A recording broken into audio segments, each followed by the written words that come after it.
Bah c'est bon, bonjour Mathieu. Bonjour. Écoute, tu fais partie des heureux finalistes là, qui vont concourir à 17 h sur la grande scène pour le concours de start-up. Alors est-ce que tu peux déjà te présenter et présenter Travolib? Ok, donc bonjour, je m'appelle Mathieu Burin, je suis ingénieur de formation. Et donc du coup Travolib, très rapidement, c'est une plateforme qui facilite et qui simplifie l'expérience travaux entre particuliers et professionnels du bâtiment. D'accord. C'est une idée qui t'est venue en particulier de... Comment?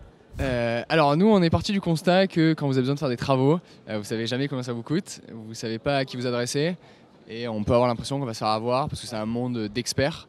Donc on s'est dit comment on est capable d'accompagner le particulier à travers toutes les étapes des travaux. Donc ça c'est un peu pour le constat et après on a aussi l'ambition, c'est de dire en fait il y a un problème côté particulier mais en fait on peut simplifier la vie aussi des pros en leur permettant de créer beaucoup d'outils techno qui permettent de gagner du temps sur tout ce qui est paperasse administrative, suivi de chantier, etc. Donc il y a beaucoup de travail qu'on peut automatiser.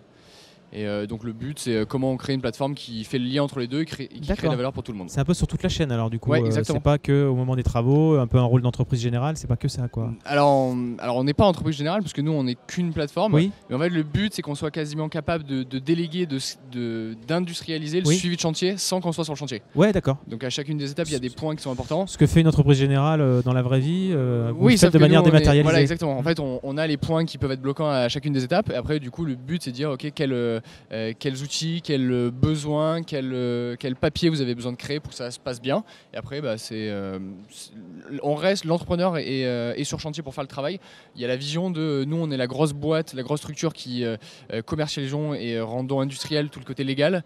Mais vous avez aussi la qualité et le savoir-faire des artisans. Donc c'est vraiment la grosse machine start-up qui sécurise tout, qui industrialise tout, avec le savoir-faire artisan. D'accord, c'est clair. Voilà. Et vous avez déjà démarré à la fois sur le B2B et le B2C? Oui, alors on est donc la société elle a été créée en septembre de l'année dernière. On a commencé commercialement en février. Là on fait à peu près entre 100 000 et 200 000 euros de volume de travaux par mois. D'accord. Et le but c'est on annoncera ce soir une petite surprise. Ouais.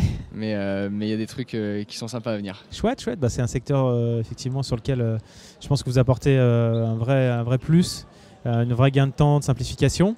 Et du coup, les next steps pour vous, c'est quoi la roadmap à 2-3 ans là? J'imagine que c'est des questions qu'on t'a posées. Oui, alors nous on a une roadmap plutôt 18 mois là.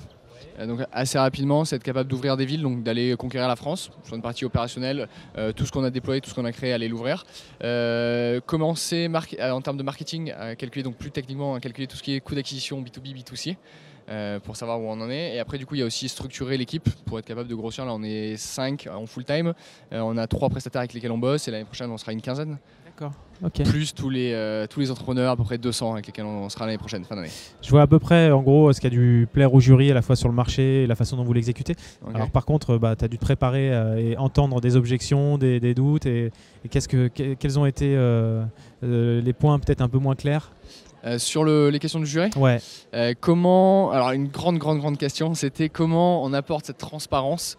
Est-ce que en fait les entrepreneurs sont prêts à délaisser tout le paiement, notamment en cash, sachant qu'on sait qu'il y a pas mal de, que ça peut être monnaie courante malheureusement. Ah bon? Non, je vois pas du tout ce que tu veux dire. Moi non plus. Enfin pas chez Travolib en tout cas. Mais pour le coup, voilà, nous on s'adresse à un marché qui fait à peu près 40 milliards qui sont dépensés chaque année par les particuliers juste en France. Et donc en fait 40 milliards c'est source de la Fédération française du bâtiment. Donc juste sur cette cible là c'est déjà énorme. Et après on peut imaginer qu'il y a des trucs qui se passent à côté mais ça nous intéresse pas plus que ça. Si déjà on est capable d'apporter une solution aux 300 000 entreprises de France, on aura déjà bien réussi et après on ira en Europe. Tout à fait, ouais.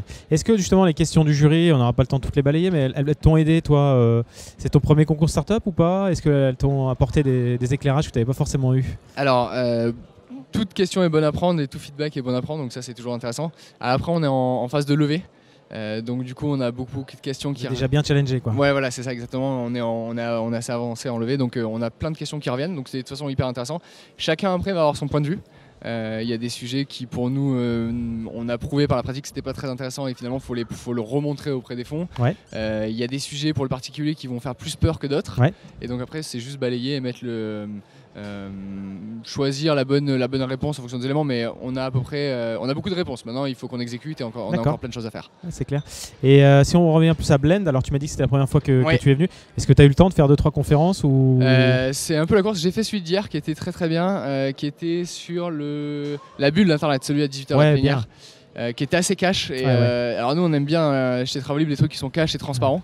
Donc pour le coup ça correspond bien à nos valeurs. Et ouais, c'était très intéressant. Après il faut aussi qu'on concilie entre travail, on a quand même du boulot à faire. C'est ce que tu me disais, 2 jours pour une startup ça équivaut à 2 mois pour certains. Donc okay. Voilà, donc il y a aussi être capable de dire il faut que j'aide opérationnellement et que je file un coup de main à tout le monde. Bon bah écoute, en tout cas merci d'être venu et puis merci je te souhaite bonne chance pour tout à l'heure. À tout à l'heure. Merci. Merci.